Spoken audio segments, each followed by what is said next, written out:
Hello everyone. We know how hard it can be to keep up with the latest news in Israel, so if you haven't had the time to stay on top of what's what in the Holy Land, have no worries. I'm Aaron Porras, and this is ILTV's Weekly Review. That's it. It looks like Israel will be holding new national elections on September 17th. Israel's parliament has just voted to dissolve the Knesset a mere month after it was sworn in because Prime Minister Netanyahu failed to meet the deadline to form a new government. ליכוד נכשל במלאכה הזאת להקים קואליציה, להקים ממשלה, וגם יחד עם הכניעה לחרדים הם נושאים בכל האחריות על כך שמדינת ישראל חוזרת לבחירות פעם נוספת. תודה רבה. This unprecedented decision to hold a second national election comes after an intense 12-hour debate, with Knesset members voting 74-45 to disband the 21st Knesset. The Likud, United Torah Judaism, Shas, Union of Right-Wing Parties, and Yisrael Beitenu were among those who supported the motion, including two Arab-Israeli parties, Ram Balad and Hadash-Tal.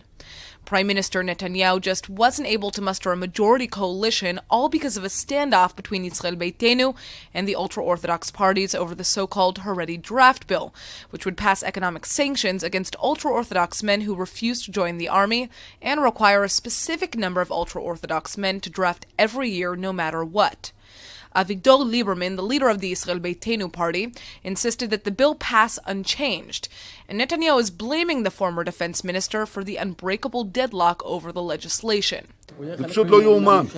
פשוט לא יאומן. אביגדור ליברמן עכשיו הוא חלק מהשמאל. אביגדור ליברמן הוא חלק מהשמאל. הוא מגוש השמאל. The prime minister needed both Yisrael Beitenu and the two ultra-Orthodox parties in order to gain a parliamentary majority. And now that new elections have been announced, the leader of the left-wing Meretz party, Tamar Zandberg, is calling to merge with the Labour Party. She's hoping that creating a larger left-wing bloc along with the center could lead to a win. This merger had actually been discussed prior in the previous elections, but was ultimately rebuffed by the Labour Party, who feared its hawkish supporters would end up voting for the centrist Blue and White Party in the end. But after Labour only won 6 seats, its worst showing in history, the merger may now be a possibility. No matter what happens, Israeli Prime Minister Netanyahu still seems to be confident that he'll win the next elections. אנחנו ננהל מסע בחירות חד, בהיר, ובו אנחנו ננצח. אבל השאלה אם תצליח אז להרכיב ממשלה. U.S. President Donald Trump's Middle East envoy Jared Kushner and Jason Greenblatt have landed in Israel to lay the foundation for the first part of the deal of the century. While nobody knows what this peace plan actually entails, the first portion is slated to be an economic stimulus initiative for the Palestinians. The details of what financial goodies will be offered to the Palestinians are supposed to be revealed next month at a summit in Bahrain. But because the U.S. wanted to reveal their plan after Israel has a working government, the peace deal's future may hang in the balance. After all, now that Israel has called for another election, it's unclear if this peace plan will be postponed. For now, Kushner and Greenblatt are scheduled to meet with Prime Minister Benjamin Netanyahu today, where the plan will be discussed. The two have already met with King Abdullah II of Jordan in further attempts to shore up support for the deal among leaders in the region. As for the Bahrain conference, the Palestinians are adamant that they'll not attend. Jordan appears to be in a tight spot, however. On one hand, it'll be hard for them to turn down an invitation to the summit, since they rely heavily on foreign U.S. aid and may feel obligated to show up. But with many Palestinians living in Jordan, the country will likely anger many of their own if they support the plan. Other Arab countries that will attend for certain are Saudi Arabia, the United Arab Emirates, and Qatar. The Trump administration hopes support from these wealthy countries will help convince the Palestinians to consider their offer on the table. All right, it looks like the Prime Minister's wife, Sarah Netanyahu, has finally reached a plea bargain in a fraud case over her alleged misuse of state funds. Sarah is being charged for using state money to order over $100,000 worth of meals from restaurants, which goes against regulation that prohibits the practice if a cook is employed at the Prime Minister's home. As you might assume, the Prime Minister and his wife have a private cook. Now, Sarah Netanyahu will have to pay the state 45,000 shekels, or $12,400 as reimbursement, and she's also being fined 10,000 shekels. This deal was reached after a 6-month mediation process and will go into effect after it's officially ratified by a judge. The Netanyahu family has declined to comment, which is no surprise. The prime minister himself is embroiled in 3 corruption cases of his own, and he's denied wrongdoing in all of them. But in February, Israel's attorney general said he intended to file fraud and bribery charges against the prime minister pending a pre-trial hearing. That hearing will take place in October. Here in Israel, nearly everyone has an opinion when it comes to Prime Minister Benjamin Netanyahu. But how do our closest allies across the sea view him? Well, a new Gallup poll reveals just what Americans think of the Israeli Prime Minister. A new Gallup poll released this week reveals that 40% of Americans say they have a favorable view of Netanyahu. This is up 3% from a similar poll conducted in August 2018. In contrast, only 27% view him unfavorably today compared to 29% in August. And about a third of Americans in both polls have never heard of him or have no opinion. The Gallup poll was conducted between April 17th and 30th, just after Netanyahu's Likud party won the elections, and it was taken among a random sample of 1,024 adults ages 18 or older. While overall the results seem quite favorable for a politician, when breaking down the figures there are some troubling trends. According to the poll, 65% of Republicans said they view Netanyahu favorably, compared to only 18% of Democrats, showing a major divide along partisan lines. While the trend is troubling, it is not surprising, as another Gallup poll from March found that Republicans hold substantially more positive views of Israel than Democrats do. Also, when breaking down the statistics according to age group, the poll found that Netanyahu had favorable ratings among older adults, as 49% of people ages 50 to 64 and of people aged 65 and older viewed him favorably. But as the age went down, so too did his rankings, with 35% of adults aged 30 to 49 and only 26% of adults aged 18 to 29 viewing Netanyahu favorably. While the tensions between the U.S. and the Palestinian Authority are at an all-time low, the latter is still managing to maintain its security cooperation with Israel. The importance of that cooperation was demonstrated in full force when it thwarted an ISIS-inspired terror attack last month. What happened? Well, the Israeli daily Ynet, in an exclusive report, said that a 23-year-old woman from Kalkilia planned to carry out a suicide bombing in Israel. It was the PA security forces who arrested her and thwarted what could have been a devastating attack. While that security cooperation seems solid for now, diplomatic relations between Israel and the PA are not. Yesterday, Prime Minister Mohammed Shtayyeh threatened to rescind recognition of Israel, according to the Jerusalem Post, and said it will re-examine all agreements with the Jewish state. What is at stake? For one, security cooperation, which is the foundation of allowing the two entities to maintain a somewhat peaceful status quo in the West Bank, may fall by the wayside. Such threats are not coming out of thin air. The PA is extremely disturbed by the recent U.S. policy, which seems, to them at least, to favor Israel. Moving the U.S. Embassy to Jerusalem, recognizing Jerusalem as Israel's capital, and cutting aid to UNRWA are all reasons why the PA simply does not trust the Trump administration's claim that they are a good faith broker. And that distrust is coming to the fore amid talks of a peace summit in Bahrain next month. The PA said it has no plans to attend and expressed chagrin that they weren't even consulted about the meeting. The summit is rumored to discuss some sort of an economic stimulus plan for the Palestinians, which they are dismissing as flat-out extortion. The Israeli Defense Forces have just revealed the discovery of what they're saying is the longest and most significant Hezbollah tunnel on the northern border. The IDF say they discovered the tunnel running into Israeli territory from Lebanon during Operation Northern Shield, which took place this past winter. The military says it was one of 6 tunnels, but the deepest and the longest, running 3,280 feet or 1 kilometer, and penetrating 77 meters into Israel. This tunnel is fully equipped with electricity, with communications, with ventilation, with everything needed for a terrorist to get from Lebanon into Israel in order to perpetrate an attack against Israeli civilians. Hezbollah has been digging this and other tunnels for many years. The tunnels reported to have begun close to the Lebanese village of Ramia, which has an exit that's close to the Israeli villages of Shtula and Zarit. When the IDF discovered it back in January, they originally thought the tunnel was only 2,600 feet, but have since uncovered its true size. In direct violation of Resolution 1701, which clearly stipulates, by the way, that there should be no illegal weapons and that Hezbollah shouldn't even be present in southern Lebanon. Well, this tunnel clearly shows that Hezbollah is present in southern Lebanon. It is armed and dangerous. Israeli military officials now say it will be sealed off in the coming days so that Hezbollah cannot use it. But the tunnel has been under constant surveillance since its discovery. Israel believes all of the tunnels discovered were built with the goal to allow thousands of Hezbollah terrorists to infiltrate the country and carry out attacks on both military and civilian targets. Around 8 years ago, the Lebanese terrorist group created a special forces unit known as the Radwan, which was specifically given the mission to cross into Israel and cause as much destruction as possible. Israel launched Operation Northern Shield back in December of 2018 to try and find cross-border attack tunnels built by Hezbollah, and announced that Israeli soldiers had found all of the passages in January and were working on destroying them.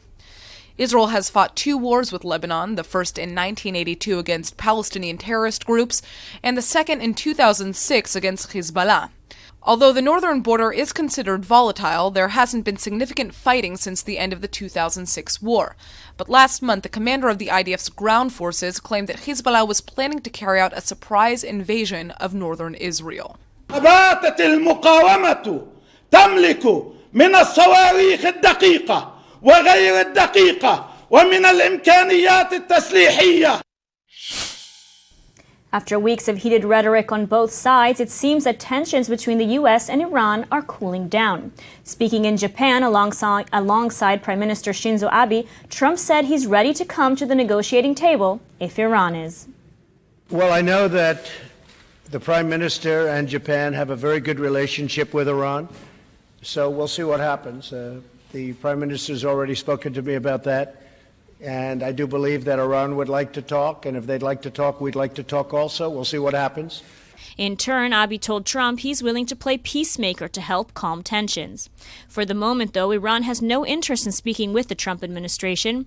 In fact, it's looking to forge alliances in the region instead. At a news conference in Baghdad, Iranian Foreign Minister Javad Zarif said Iran is willing to defend itself against any act of military or economic aggression. He also announced that Iraq and Iran are considering signing a pact of non-aggression. This is most likely a move done to counter any potential military conflict with the U.S. The United States, too, has put in place some preventative measures of their own. Just yesterday, it announced it will send an extra 1,500 troops to the Middle East as a defensive measure. The U.S. has also put in place some preventative measures of its own. Just yesterday, it announced it will send an extra 1,500 troops to the Middle East as a defensive measure. Ever since the U.S. pulled out of the JCPOA nuclear deal, relations with Iran went from bad to worse. For now, though, it seems like these diplomatic maneuvers will help prevent a full-blown conflict. Speaking of northern conflict, the Israeli military is also claiming that they just bombed a Syrian anti-aircraft battery that was fired at one of Israel's fighter jets within Israeli airspace. לפני זמן קצר, הצבא הסורי ניסה לפגוע במטוס ישראלי. הוא לא הצליח.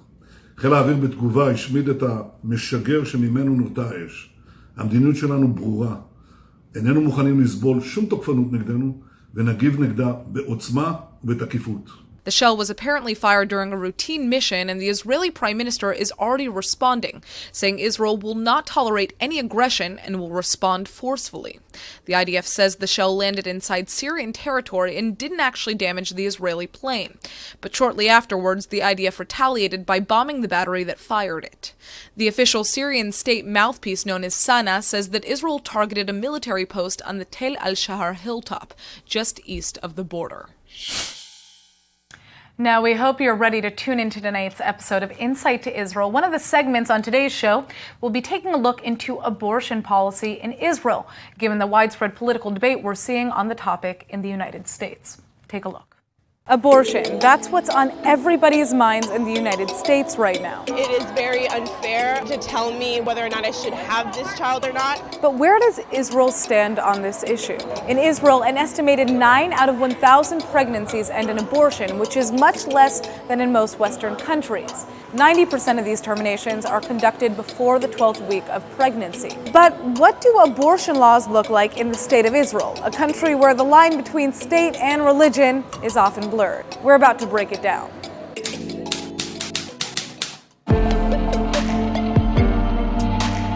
Abortion in Israel is legal as long as it's approved by the government's Pregnancy Termination Committee. But abortions are only approved under the following conditions. 1. The woman's not married. 2. The woman's younger than 18 or older than 40. 3. The pregnancy is a result of a crime such as rape or illegal incest. 4. The child is liable to be born with a physical or mental health defect. And finally, 5. The pregnancy could endanger the life of the mother. In 2016, there were over 18,000 women who requested to terminate their pregnancies here in Israel. About 99% of them were approved by the committee because it's considered a crime to do so otherwise. The most common reason for terminating a pregnancy in Israel is because it's out of wedlock. But what if you're a woman who wants to terminate a pregnancy and you're married? This is where it gets tricky. The state largely does not approve abortion to women who are married. That's why most women have to lie to the committee in order to have an abortion. Some women will say they committed adultery. Some women will say they have mental problems. All these lies can affect women in case they are getting divorced because everything is fully documented. 48.2% of requests for abortions are from married women in Israel, which poses quite the predicament. Although abortion is largely accessible for most women in Israel, it's still controversial. Efrat is one of the leading organizations that advocates against abortion. And it's known for trying to persuade women not to terminate their pregnancies. Efrat organization gives assistance to pregnant women in financial distress who are considering having an abortion against their inner wishes because of the money problems, because of pressure from their boyfriend, father, husband, whatever. Our experience is that the women who have abortions are sorry about it afterwards. But no matter how many opposing views exist, is there any chance that Israel could see a reversal of abortion policy take place? Religious parties are becoming more powerful in the Israeli parliament, many of which believe that abortion is wrong. Will Israel follow the U.S.? These are questions that have yet to be answered.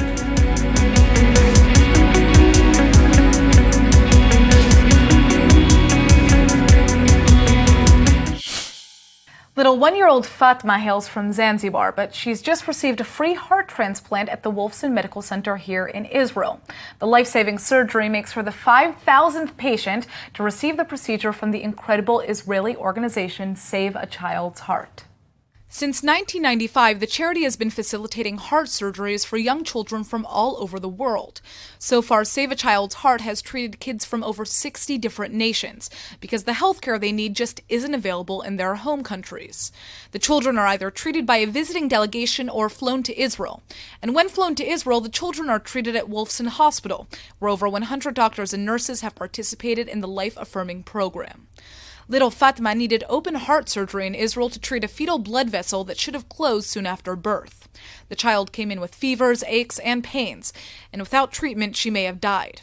Luckily, the little girl is set to make a full recovery, although the work of Save a Child's Heart is not over yet.